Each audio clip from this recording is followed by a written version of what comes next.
In this morning's Hebrew Bible lesson, we encounter Jacob. Jacob is a trickster, which is a nice way to put it. He has stolen his brother's birthright, and he prospers by taking advantage of his father-in-law, and he becomes wealthy, and he runs from his wrongdoings, and eventually, Jacob finds that he is tired of running from himself. So he decides that he wants to reconcile with his brother, the one whose birthright he stole. So Jacob sends messengers to his brother, and he prepares to meet him, and he creates an astounding show of his wealth in order to impress his brother Esau. And the night before he is to meet Esau, Jacob sends his wives and his children and all of his cattle away ahead of him. And he spends the night alone and vulnerable. And all that long night, Jacob wrestles with a force. Is it an angel? Is it God that will not let him go? And Jacob will not let that energy of struggle go until it blesses him. And is there a one of us who does not know the way of struggle in the middle of the night with a force that will not let us go? Jacob struggles through the night, and he demands a blessing from the energy of that struggle, and he receives a blessing and a new name, a deeply powerful sign that he is a new person. And Jacob is left with a limp. Forevermore, Jacob is marked. He is marked by his wrestling with God. He's forever changed. He is forever chastened. And he knows himself in all of that mess and pain and struggle to have been blessed. So hear this story from Genesis chapter 32, 22 through 31. The same night, Jacob got up and took his 2 wives and his 2 maids and his 11 children, and he crossed the ford of the Jabbok.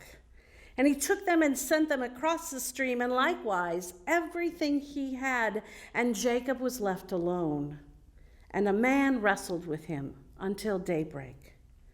When the man saw that he did not prevail against Jacob, he struck him on the hip socket, and Jacob's hip was put out of joint as he wrestled with him. And then he said, "Let me go, for the day is breaking." But Jacob said, "I will not let you go unless you bless me." So he said to him, "What is your name?"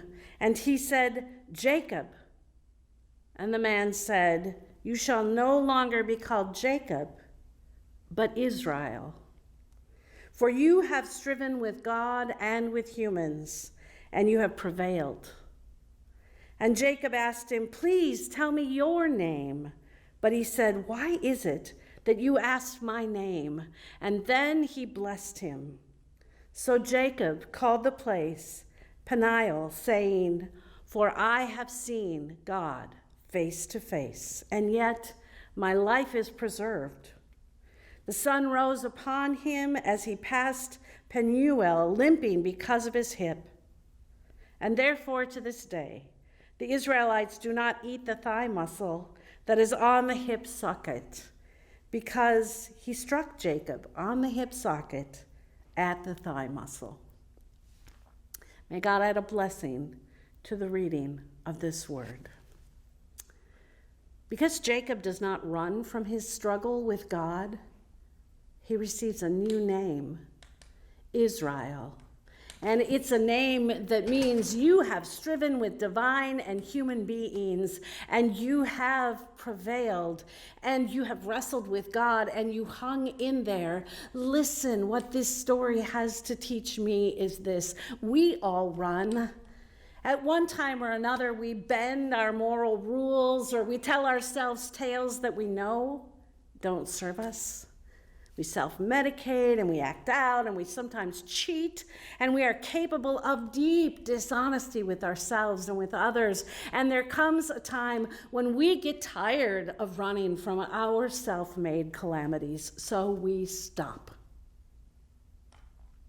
We make room in our lives for our souls and we allow ourselves to wrestle with God, and we so long for the courage to demand a blessing, a name change, a sobriety, an awareness that God desires our wholeness enough to wrestle us into blessing.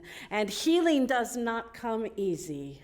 In fact, we all limp. You and me and any of us who know that night tussle, we limp. And that sacred wounding is our name. We who strive with divine and human beings, God calls us by our true name, limping beloveds all.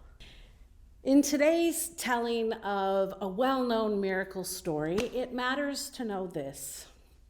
Before Jesus turns a couple of fish and a little bit of bread into a feast for thousands, we need to know that Jesus is not after being in the middle of people. In fact, he longs to get away from the crowds. He wants to get away to a place apart because his heart has just been broken open.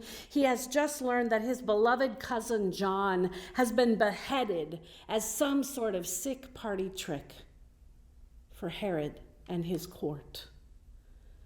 So the grief that Jesus is feeling is immense, and he needs time apart to process that grief. So he wants to get into a boat and get away from all of the needs of others that are clamoring at him so that he can listen to the needs of his own heart. So as we encounter Jesus in this miracle story, it's important for us to know that Jesus is limping. He's in pain. His wrestle with his call is real, and his heart wounds are real, and so needful of space he is. And he's besieged by others who are desperate for hope. Good morning. My name is Kristen Hansen, and I'm the Eli intern here at Christ United Methodist Church. The reading for this Sunday is Matthew 14, verses 13 through 21. When Jesus got the news, he slipped away by boat to an out-of-the-way place by himself. But unsuccessfully. Someone saw him and the word got around. Soon, a lot of people from the nearby villages walked around the lake to where he was.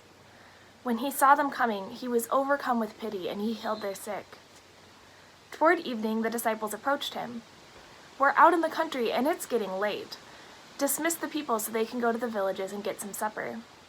But Jesus said, "There is no need to dismiss them. You give them supper." "All we have are 5 loaves of bread and 2 fish," they said. Jesus said, "Bring them here." Then he had the people sit on the grass. He took the 5 loaves and 2 fish, lifted his face to the heavens in prayer, blessed, broke, and gave the bread to the disciples. The disciples then gave the food to the congregation. They all ate their fill. They gathered 12 baskets of leftovers. About 5,000 were fed. Something happened in the city of Rochester on Wednesday of this week that has only happened 9 times since 1930. The huge bronze doors on the Plummer Building were swung shut. Mayo Clinic used that symbolic act to proclaim their intention to close the door on racism. According to clinic leaders, in the wake of the killings of George Floyd, Breonna Taylor, Ahmaud Arbery, and too many others, we promise to turn our words against racism and injustice into action. So the clinic is dedicating $100 million over 10 years to eliminate racism and advance equity within the Mayo system, including health equity. Those doors are big. And on Wednesday, they swung shut against racism. And they opened on Thursday to welcome and proclaim a powerful intention. Sign acts matter. You can feel in your body the power of those immense doors being shut and open again. And our bodies know the power of sign acts, just as we experience the sign act of the blessing and the breaking and the sharing of bread.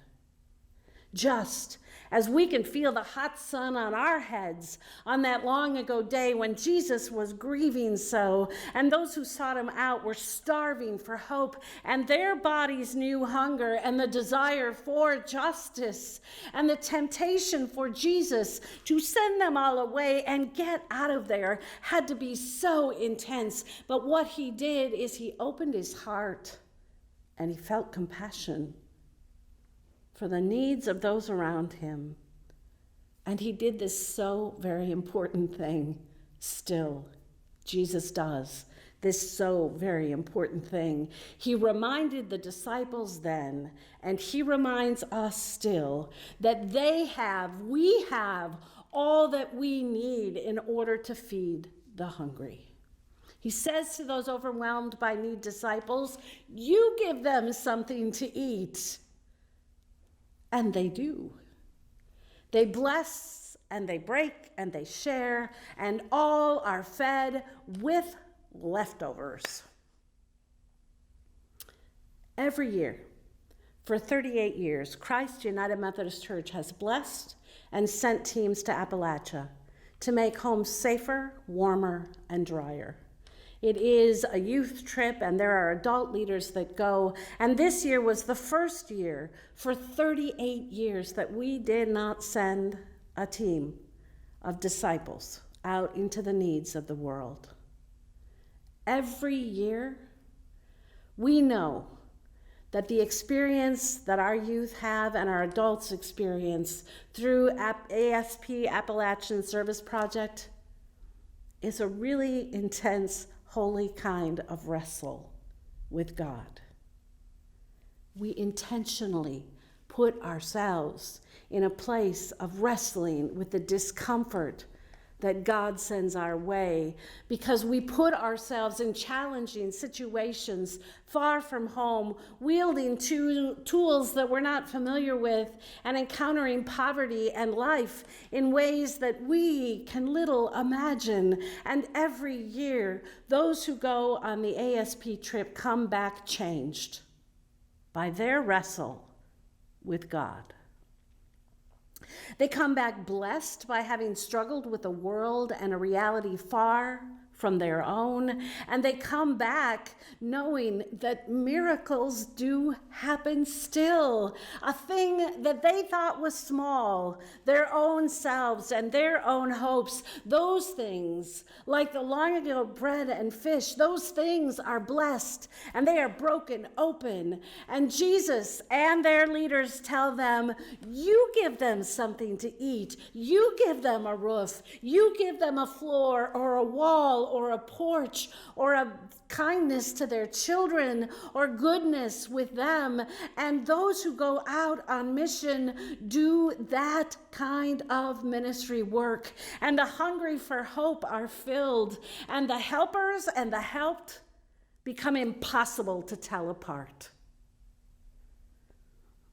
So here's what I want to say. We are, all of us, individually in our struggle times, and collectively in our blessing, breaking, sharing. Yes, we will do this work times. We are limping, all of us. But we proclaim this: we are willing to wrestle with God in order that we live as sign acts, you and I, because we believe this. The kingdom of God is right now.